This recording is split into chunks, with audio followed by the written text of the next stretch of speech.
Well, I have grown a whole year older since the last time I stood in this pulpit. It hasn't been a year since I've stood in this pulpit, but a month ago I turned the big 5-0. I decided to mark that auspicious occasion by getting together some of my oldest and dearest friends, people who have put up with me for the longest, and they are scattered all over the world. So it just so happened that the most central location for us to meet was France. You do what you got to do.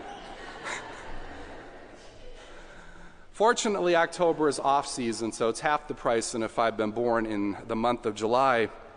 And after weeks of searching Vrbo and vacationrental.com, I found an old shepherd's house that was big enough and affordable enough for everyone to stay in.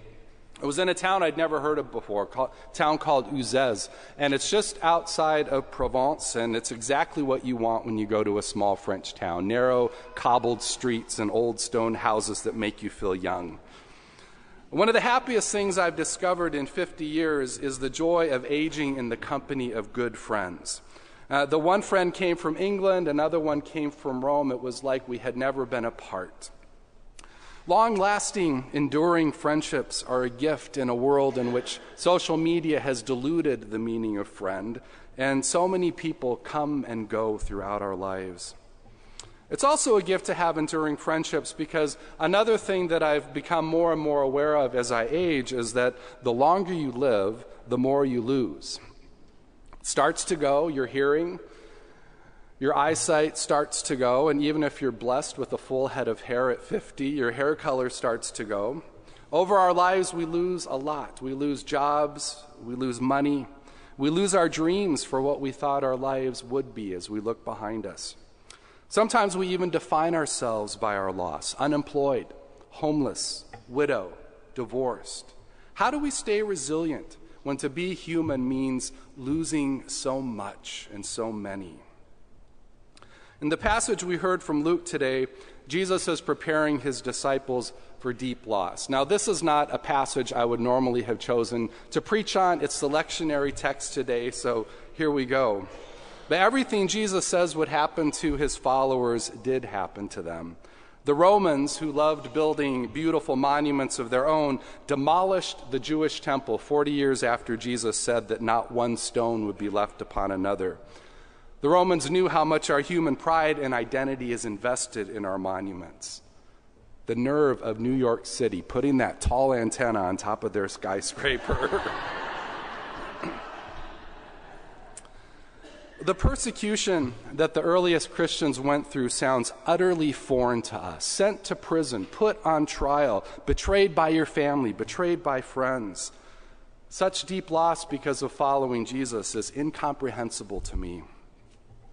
Kierkegaard, who we just heard from the last couple weeks in Adult Ed, was a biting critic of the comfortable middle-class Christianity of his Danish church, and he said this: Christianity has been so completely devoid of character that there's really nothing to persecute. The chief trouble with Christians is that no one wants to kill them anymore. Now, while the words we heard today from Jesus sound distant to us, I think it's important to remember that they have resonated deeply with the experience of many throughout 2,000 years. While I was in Uzès, I learned of a story that I'd like to tell you about because it moved me deeply when I heard it. Uzès is on the edge of the Cevennes, which is a rugged and remote region of France. And I did some advanced reading, of course, before I went, and I learned that there was something an hour outside of town that I didn't expect to find in France. It's called the Musée du Désert, the Museum of the Wilderness. Now, it's not a nature museum. It's devoted to the story of the French Protestants, the Huguenots. Now, when you announce to a group of friends, hey, let's go to a winery today, you get a very different reaction than when you say, hey, let's go to a Protestant history museum today. My friends abandoned me completely, and I was on my own. I got up early on a rainy morning and drove the hour up into the hills, and it was like driving into deep Appalachia. I was the first and the only visitor that morning. There was a woman sitting at the entrance, a little desk, and she said, well, you'll have to wait. I need to turn the lights on.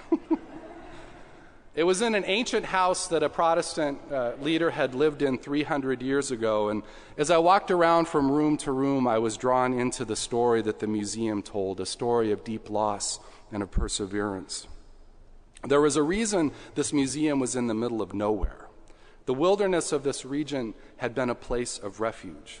Now, its name refers to the period in the 17th and 18th centuries in which French Protestants came under severe persecution under the reign of Louis XIV, and the wilderness became a place of safety for them. The wilderness became a place to hide.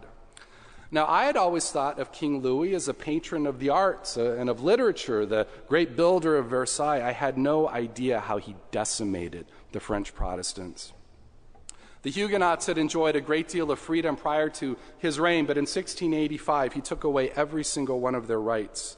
Everyone was required to belong to the religion of their king. And it's impossible to overstate the loss and the hardship that resulted for the Huguenots. Their situation was every bit as apocalyptic as the reading we heard today from Jesus. Protestant worship was banned. Their churches were destroyed. Not one stone was left upon another. If you were a pastor, you had to cease all ministry or you were subject to execution by the state. If you were a layman who continued to worship in the Protestant way, you'd face a life as a galley slave, chained to an oar for the rest of your life. If you were a lay woman who continued in your faith, you'd be subject to life in prison. And the kids, they were all taken away and forced into an education of the faith of their king. They lost property, they lost their businesses, they lost their lives. And yet, you could get out of all of that suffering like that. All you had to do was confess the religion of your king. Now, what's astonishing in that story, to me, is the thousands who refused to abandon their faith. Their worship was driven underground for 100 years until the French Revolution. And they met secretly together by night in caves and in old stone quarries and hidden in valleys up in the hills. And despite the loss of everything, they hung on. They endured. The last thing we heard Jesus say today was this: by your endurance, you will gain your souls. Endurance. That word endurance runs like a thread through the New Testament from beginning to end. Endure hardship, you read. Endure suffering. Run the race of your life with endurance. Again and again, the writers of the scripture call all of us to lives of endurance. By your endurance, you will gain your souls, Jesus says. What is your soul? Your soul is your true life. It's your deepest self. It's the person that you're meant to be. Your soul is the person that you're becoming day after day through the decisions that you make and how you live your life. Loss can make our faith shaky. Loss can make us bitter or resentful or cynical. We expect God's going to solve our problems and keep us from suffering, but God never promised to do that. Instead, God just promised to be with us.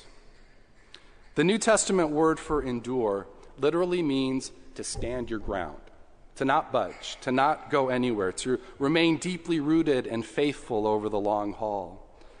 And Jesus says that even in the midst of deep loss, if we faithfully endure, there is also deep gain.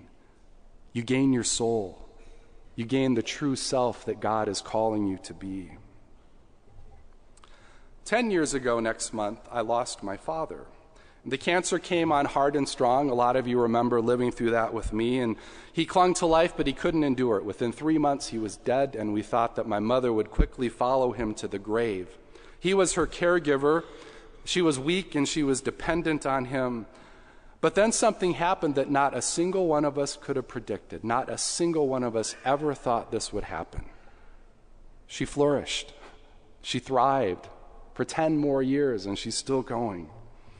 We realized that out of Dad's deep love for her, he had been overcompensating for her weakness. He had been doing too much for her, and so she stopped doing things for herself that she was perfectly capable of. She gave up. The loss of her husband was deeply painful, but when she moved into assisted living on her own and she had to be more independent and do things for herself she hadn't done in years, we saw an amazing transformation take place. She became stronger physically, emotionally, and spiritually. She became more of the woman that was inside of her true self. She endured, and in the midst of deep loss, she gained more of her soul. In the end, that's the only thing worth gaining, your soul. All of the stuff that we accumulate around ourselves is going to decay and fall apart. These bones are going to fall apart. Not one stone will be left upon another.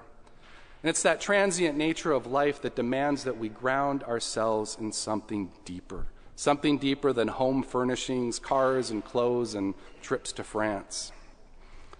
Jesus said it's possible to gain the whole world and yet lose your soul. Faith grounds ourselves in something that endures, that will never wear out, that remains evergreen.